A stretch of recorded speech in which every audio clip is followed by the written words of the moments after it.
America has seen a deadly surge in violence against churches this year. Places once considered safe for worship are too often becoming targets. In response to this dangerous trend, more church leaders are stepping up security. CBN's Paul Petit reports. In Decatur, Arkansas, New Wine Ministry celebrates the Feast of Tabernacles, while 2 Vietnam veterans patrol the area outside. That kind of an event will draw people that are curious and perhaps have some type of ulterior thing that they want to do to cause trouble. Having security personnel is important to Pastor Vincent Xavier. We don't want to walk in fear. We don't want to walk in, a fleshly or carnal way.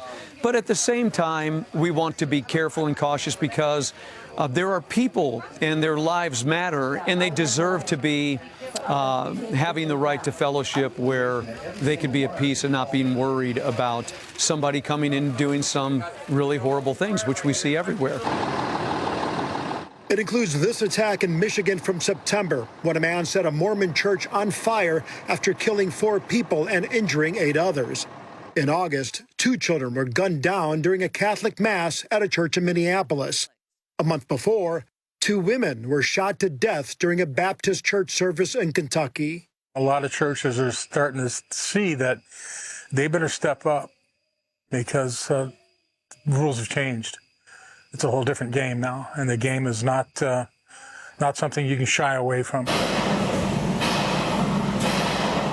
That's why the United States Concealed Carry Association is offering specific safety training in Arkansas and across the country.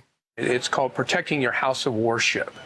The purpose of the class is to help church safety teams start with a base to form an emergency operation plan for their church. The group has held more than 600 events nationwide and trained more than 12,000 individuals since May.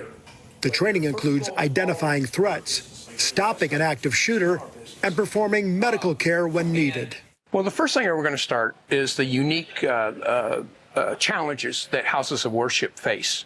I mean, they're different than a school or a business, because one of the things we have to do as a church, we want to be welcoming. So it makes it hard for security and protecting the interior of the church. Ron talks about the growing trend of hate-filled voices seeking immediate notoriety over the air and online. If you build a huge audience with millions of followers, that takes a lot of hard work. You know how you can become famous very quickly? Become an active shooter. The USCCA is joined by other organizations in offering church safety training. They include the State Highway Patrol in Missouri, the Wayne County Sheriff's Office in Michigan, and the Allentown Diocese held classes for priests and parish leaders in Pennsylvania. I'd rather be prepared and nothing happen than something happen and not be prepared. John Arnold is pastor of First Presbyterian Church in Rogers, Arkansas.